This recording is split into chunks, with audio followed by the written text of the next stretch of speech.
Olá, boa noite. Tudo bem com você hoje? Como é que foi seu dia? Foi bom? Como é que está sendo a sua semana? Tudo em ordem? Que bom, que Deus te abençoe.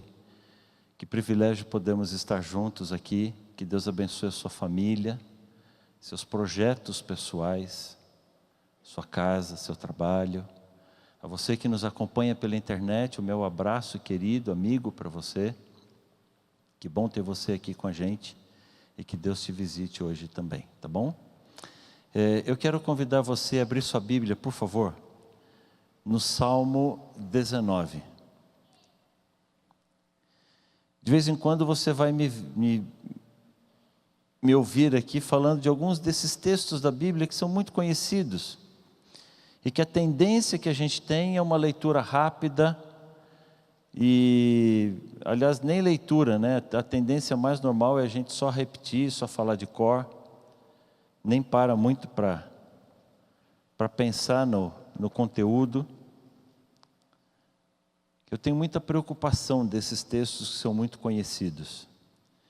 E de vez em quando a gente precisa gastar um tempinho com eles.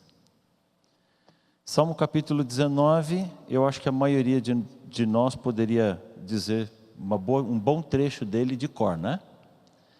Os céus proclamam a glória de Deus e o firmamento anuncia as obras de suas mãos. Um dia discursa outro dia, uma noite revela conhecimento ou fala outra noite. Não há linguagem, não há palavras, e deles não se ouve nenhum som. No entanto, por toda a terra se faz ouvir a sua voz e as suas palavras até os confins do mundo. Deixa eu perguntar para você assim, olha, qual é o assunto do Salmo 19? Sobre o que qual é o assunto? Sobre o que o salmista está discursando aqui? Sobre a glória de Deus. Os céus proclamam a glória de Deus. O salmista nos convida a olhar para o céu, olhar para cima. Ele fala, olha, um dia fala outro dia. As estrelas conversam com elas. Quando eu olho para as estrelas, quando eu olho para o espaço, quando eu olho para o universo, quanta coisa gostosa, quanta coisa bonita eu consigo contemplar ali. A gente para e olha aquilo abismado com tanta beleza. Eu não sei quantos de vocês já tiveram a oportunidade de viajar para lugares longe de cidades.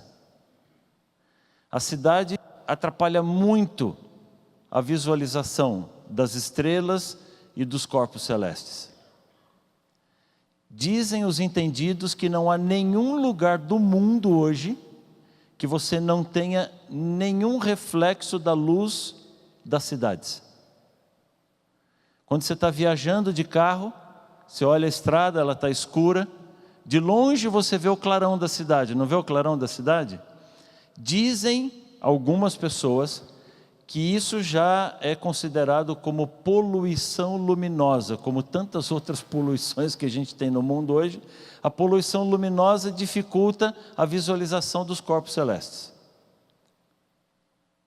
Então você vai para uma chácara e você fica encantado com o céu estrelado que você vê naquela chácara. Mas se você sair da chácara e pegar uma estradinha que leva para lugar nenhum, longe da chácara, você vai perceber que o céu fica mais bonito ainda. E quanto mais longe você viaja, mais estrelado vai ficando o céu, especialmente se for numa noite sem lua. Aí a beleza é impagável, embora a lua tenha sua beleza também, mas uma noite sem lua, a beleza é impagável. Deus já me deu a oportunidade de viajar para alguns lugares desses bem remotos assim. Eu já viajei pelo norte do Mato Grosso, indo ali pelo lado oeste, passei uma semana viajando ali, rodamos 3.500 quilômetros. Desses 3.500, pelo menos 1.700 quilômetros foram estrada de terra. Cidadezinhas pequenas, bem distantes uma da outra. e eu viajando com um outro pastor amigo meu, e vieram umas 9 horas da noite, ainda faltava um bom tempo para a gente chegar na próxima cidade, onde nós íamos dormir, e eu virei para ele e falei assim, fulano, eu preciso que você me faça um favor, para o carro, que eu tenho um assunto para resolver. Ele falou, aqui no meio do nada? Eu falei, pode parar o carro no meio da estrada. Ele parou o carro, eu desci do carro, ele desceu meio preocupado, ele falou, o que foi? Eu falei, não, eu só preciso que você me faça um favor, apaga as luzes do carro. E quando ele apagou as luzes do carro, no meio da estrada, a gente começou a olhar para cima assim, e foi uma cena tão linda, que nós ficamos 1h30 parados ali no meio da estrada. Não tem perigo, não vem carro nenhum. 1h30 parados ali, conversando e olhando aquele céu estrelado, que coisa magnífica. Depois de 1h30, entramos no carro, rodamos uns 20 minutos, ele falou assim, Paulo, agora eu preciso que você tenha paciência comigo. Eu preciso um pouco mais daquele remédio. E paramos o carro e ainda ficamos mais quase 1 hora, de novo, olhando ali para o céu. É um espetáculo, é um espetáculo. Eu viajei também pelo rio Araguaia, ali com o pastor João Herreriá, trabalhando com os índios Carajás. As cidadezinhas ali são muito pequenininhas, muito distantes. Algumas daquelas, a maioria das cidades, a energia elétrica da cidade é por gerador. E quando chega depois de 11 horas, meia-noite, eles desligam os geradores da cidade. Nem iluminação pública não tem. E ali no rio Araguaia, depois que a gente espantava os jacarés do banco de areia para montar a barraca, eu ficava do lado de fora algumas horas ali ainda olhando aquele céu estrelado. Os céus proclamam a glória de Deus. Mas sabe, esse não é o assunto central do Salmo 19. Essa é a ilustração, é a gravura, é a história que o salmista contou para falar sobre Deus. Ele disse assim, olha para esse céu tão estrelado. Você consegue imaginar como que o céu se mantém? Você consegue imaginar como esse céu se sustenta? Olha para essa multidão de estrelas. Consegue passar pela sua mente de que, de fato, tudo isso veio por acaso? Há pessoas que creem assim, e a gente respeita a opinião das pessoas, mas para minha lógica, é muito difícil imaginar que tudo veio por acaso, com tanta organização e com tanta ordem. Se você pegar apenas o Sol, que é a nossa estrela, ele é 1 milhão de vezes maior do que a Terra. Ou seja, se o Sol fosse uma bola oca, daria para colocar 1 milhão de planetas Terra lá dentro e sobrava espaço. Nós estamos na distância exata do Sol, nem mais longe, nem mais perto. O Sol é uma bola 1 milhão de vezes maior que a Terra, flamejante. Ele está queimando. O calor e a luz que nós recebemos é do fogo que tem nele. Agora, onde é que tem combustível para tanto fogo? A gente faz uma fogueira pequena e é tão difícil manter aquela fogueira acesa. Eu não sei quem tem fogão a lenha em casa, você tem que estar o tempo todo colocando e a lenha consome rápido no fogo. Lareira, a gente sabe disso. Agora imagine o que é manter uma bola daquele tamanho. Nós recebemos cerca de 2% de toda a luz e todo o calor que o Sol manda. Se fosse 3%, a Terra seria impossível de viver. A Terra ia cozinhar. As calotas polares iam derreter. As temperaturas passariam de 80 graus centígrados na Terra. Mas se fosse 1%, a Terra ia congelar. A vida na Terra ia ser impossível também. Nós recebemos exatos 2% que precisamos. Nem mais, nem menos. Uma pequena variação dentro dele, que para nós já parece muito, mas é uma variação pequena. E o salmista diz assim: filho, você percebe como estas coisas falam da glória de Deus? Nós estamos parados no sol, na nossa estrela. E se eu ampliar essa visão para a Via Láctea? E se eu ampliar essa visão para o resto que eu consigo enxergar? Eu mal consigo enxergar as primeiras estrelas vizinhas da Terra. Alguém, não sei se contou, se fez um estudo por amostragem, mas alguém disse que numa noite estrelada, a gente consegue ver a olho nu cerca de 3.000 a 3.500 estrelas. Mas só a nossa galáxia, só a Via Láctea tem alguns bilhões de estrelas. E existem galáxias que são 20 vezes maior do que a Via Láctea. E quando ele escreveu isso, ele não tinha internet. E não tinha uma máquina em órbita da Terra, tirando fotografias, chamada Hubble. E se você entrar na internet e perguntar para o Google ali, algumas fotografias do Hubble, você vai ver alguns corpos celestes que deixam a gente arrepiado pela beleza deles. De fato, os céus proclamam a glória de Deus. O firmamento anuncia as obras de suas mãos. Tudo isso é colocado pelo salmista com um único objetivo. Ele quer dizer assim: tudo que Deus faz é bom. Tudo que Deus faz é maravilhoso. Tudo que Deus faz é excelente. Tudo que Deus faz é perfeito. E a partir do verso 6, agora ele entra no assunto que de fato ele quer conversar comigo e com você. Ele diz assim: olha para esse firmamento, olha para esse céu maravilhoso, veja tudo que Deus faz. Tudo que Deus faz não é maravilhoso? Tudo que Deus faz não é perfeito? Quem fez a lei? Então a lei feita por Deus também é perfeita. E a partir do verso 6, ele entra no assunto do capítulo. O assunto não é o céu. O assunto não é o universo. O assunto não é a criação de Deus. O assunto é a lei de Deus. Verso 7, ele diz assim: a lei do Senhor é perfeita e faz o que mais?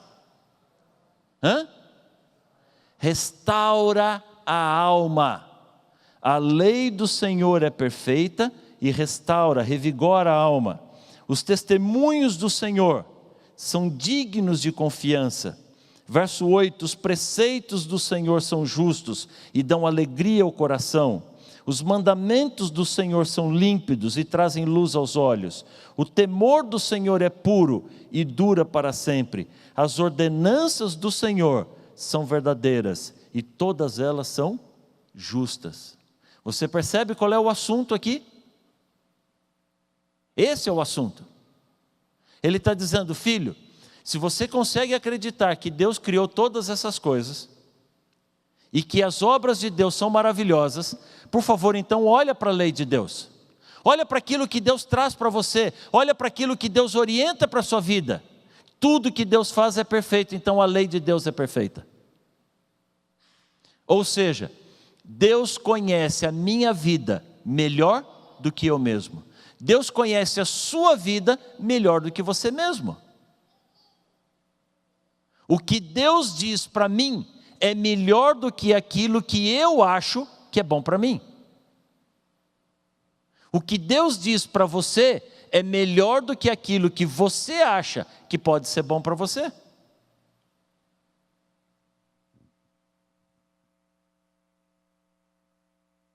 E aí no verso 12, ele pergunta: quem pode discernir seus próprios erros? Quem é capaz de dizer para si mesmo o que é certo e o que é errado? Sabe, filhos, nós vivemos em uma época onde a verdade é relativa. Não é isso que a sociedade prega? O que é certo para mim, pode não ser certo para você. O que é verdade para mim, pode não ser verdade para você. O que é correto para mim, pode não ser correto para você. A minha sociedade diz assim: se eu me sinto bem com isso, não há problema. Eu posso fazer tudo o que eu quero. A pessoa pode chegar diante de mim do jeito que ela quiser. Eu não posso dizer que ela está errada.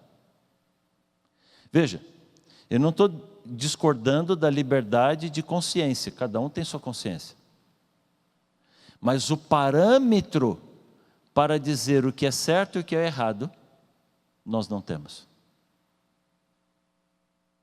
O coração do homem é enganoso. Eu e você não sabemos dizer o que é certo e o que é errado. E sabe de uma coisa? É impossível viver em um mundo onde todo mundo tem liberdade para fazer o que quer. É impossível viver em um mundo onde cada um é dono do seu próprio nariz, sem limites ou sem restrições.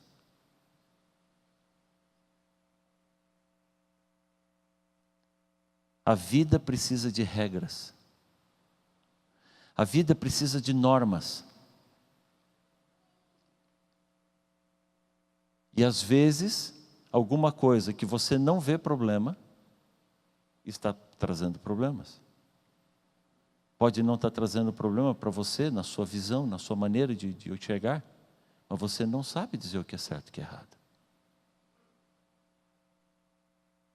Qual é o único padrão confiável? Qual é o único parâmetro onde de fato eu posso me apoiar e dizer, não, aqui está a verdade ou aqui não está a verdade? Na palavra de Deus. Nunca acreditem no que eu falo para vocês. Confira na Bíblia. Nunca acredite no que os outros falam para vocês. Confira na Bíblia. Mas nós vivemos em uma época onde as pessoas acreditam mais em um filme do que na palavra de Deus. A Bíblia me diz que Deus é amor, não fala isso? Fala ou não fala? A Bíblia diz que Deus é amor. Se Deus é amor, tudo que Deus faz vem do amor de Deus. Mas Hollywood não gosta dessa ideia. E então o cinema pinta Deus como um Deus tirano, um Deus terrível, um Deus carrasco. E outro dia eu cheguei em casa e a televisão estava ligada. E eu fiquei por ali, estava cansado, sentei na frente da televisão e deixei. Não tinha mais ninguém. E de repente começou a passar o filme de Noé.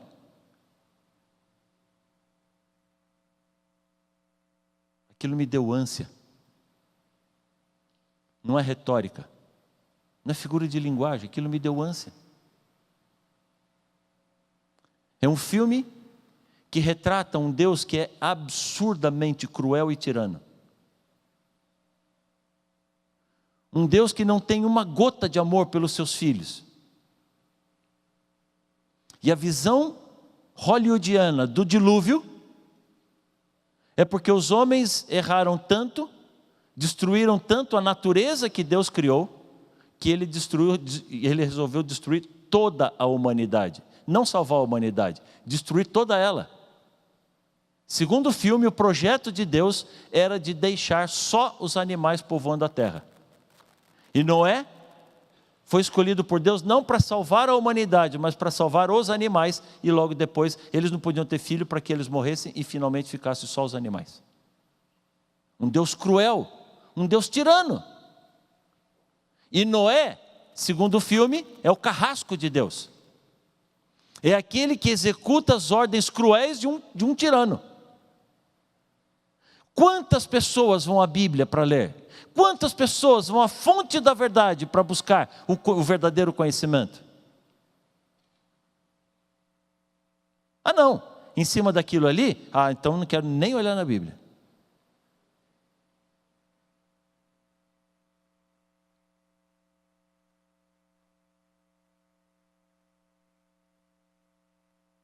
Por favor, eu e você, não podemos cometer o erro de cair nessas coisas. Eu e você não podemos cometer o erro de confiar nos nossos próprios instintos, ideias ou pensamentos. De fato, eu não tenho direito de dizer para você o que é certo e o que é errado. De fato, você não tem o direito de falar para mim o que é certo e o que é errado. Mas não que isso seja relativo de acordo com a opinião de cada um de nós. O que eu posso fazer é te mostrar a palavra de Deus. O que eu posso fazer é apresentar para você o assim diz o Senhor.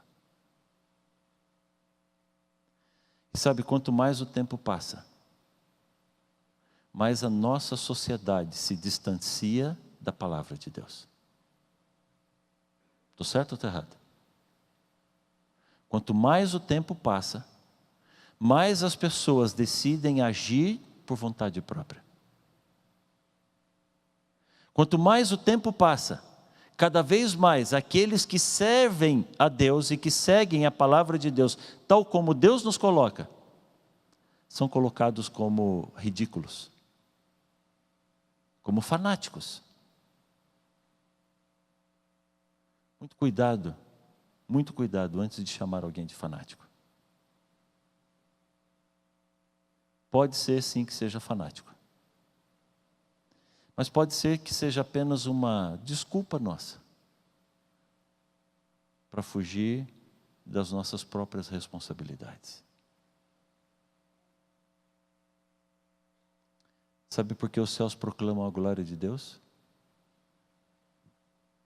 Para nos revelar um Deus que é maravilhoso, um Deus que ama seus filhos, um Deus que faz tudo por amor. E se esse Deus é perfeito, a lei de Deus também é perfeita. Os mandamentos de Deus são desejáveis. As ordenanças do Senhor são maravilhosas. E sabe quando é que eu e você seremos felizes de verdade?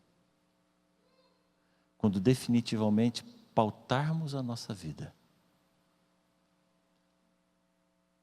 pelas orientações do Senhor. Algumas coisas parecem estranhas, outras coisas parecem antiquadas, outras coisas parecem desatualizadas, mas como é feliz aquele que vive de acordo com essas leis. Como é feliz aquele que vive de acordo com essas orientações. O verso 10 diz assim: são mais desejáveis do que o ouro, são mais doces do que o mel, mais doces do que a gota de favo. Nós precisamos buscar a palavra do Senhor. Nós precisamos gastar mais tempo com Deus, conhecendo o Senhor. E o Senhor fará de nós pessoas felizes, pessoas agradáveis, pessoas justas, pessoas honestas, porque Ele nos ama. Que Deus te abençoe, que Deus abençoe a sua vida, que Deus abençoe a sua família, e que de fato sejamos cada dia mais semelhantes ao Senhor.